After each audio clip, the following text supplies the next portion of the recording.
Is it lawful to pay taxes to Caesar or not?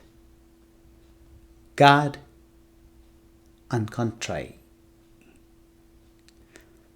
The gospel passage comes from Matthew chapter 22, 15 to 21. The passage presents to us face-to-face encounter between Jesus, Pharisees, and Herodians. The question that Pharisees posed to Jesus, is it lawful to pay taxes to Caesar or not, was meant to ensnare the teacher. In fact, depending on how Jesus responded, he could have been accused of being either for or against Rome. Let's go deeper into the text. Who are the Pharisees? Pharisees were vocally anti-Rome. They despised the Roman oppression. They hated Roman Empire and tyranny. Many of them even belonged to a group later called Zealots. They were creating problem at the time of Jesus. They went around doing acts of terrorism. They would start little fire here and there, and then this brings Romans into action. Pharisees basically were anti-Rome, so they asked the question precisely to Jesus to evoke whether by paying tax is supposed to Rome or not. Who are the Herodians? They were pro-Rome. They were pro-Rome in the sense that Rome had allowed Herod Antipas to stay in as ruler. And if there was to be another Herod moved into the southern part, it would have to be because the Romans appointed him. They favored Rome. Here, anti-Roman Pharisees and pro-Roman Herodians getting together in Jesus Christ. Now you ask the question, why? Well, you have to understand the Pharisees recruited the Herodians. Why did they recruit Herodians? They recruited Herodians because when Jesus said his anti-Roman things, they needed to have some pro-Roman witnesses who then, having access to governors and people, could run in there and say, be accepted in saying, because they were known as pro-Roman. This man is here for trouble. But Jesus uses his wisdom. He says, give what belongs to God and give what belongs to Caesar. God, government, and citizenship. God or government. Whom do we obey? God or government? Christians are called to commit themselves concretely in human and social dimensions without comparing God and Caesar. Comparing God and Caesar would be a fundamentalist approach.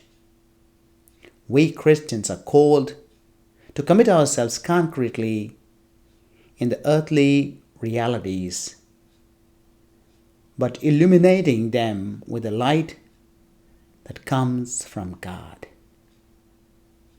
There need to be connection between earth and God.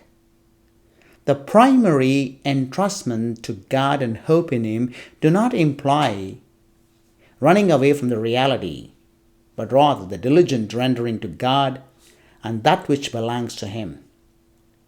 This is why a believer in Christ looks at the future reality, that of God, so as to live earthly life to the fullest and to meet the challenges with courage.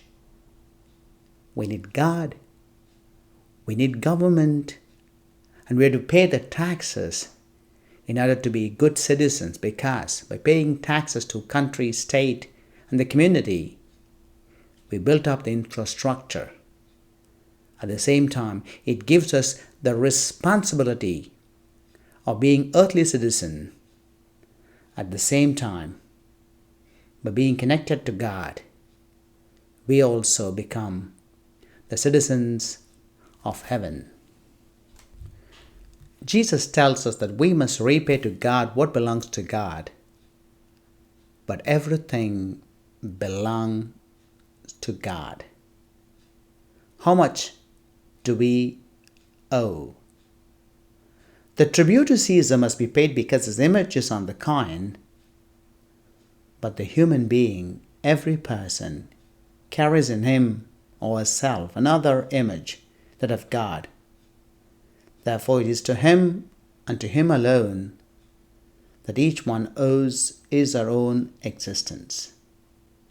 The fathers of the church, drawing inspiration from the fact that Jesus was referring to the image of emperor impressed on the coin of the tribute, interpreted this passage in the light of the fundamental concept of the human being as an image of God, which we find in the book of Genesis in chapter 1. An anonymous author wrote once, "The image of God is not impressed on gold, but on the human race." Caesar's coin is gold, but God's coin is humanity. Therefore, give your riches to Caesar, but keep for God the unique innocence of your conscience, for God is contemplated. Caesar, in fact, asked that this image be on every coin, but God chose man, whom he created to reflect his glory. St. Augustine used this in reference to several times in his homilies. If Caesar reclaims his own image impressed on the coin, he says, will not God demand from man the divine image sculpted with him? And further, as the tribute money is rendered to Caesar, so should the soul be rendered to God, illumined and stamped with the light of his countenance. Psalm 4:8. The words of Jesus rich in the anthropological content. It cannot be reduced only to the political context. Pope Benedict says, the Church, therefore, is not limited to reminding human beings of the right distinction between the sphere of Caesar's authority and that of God, between the political and religious context.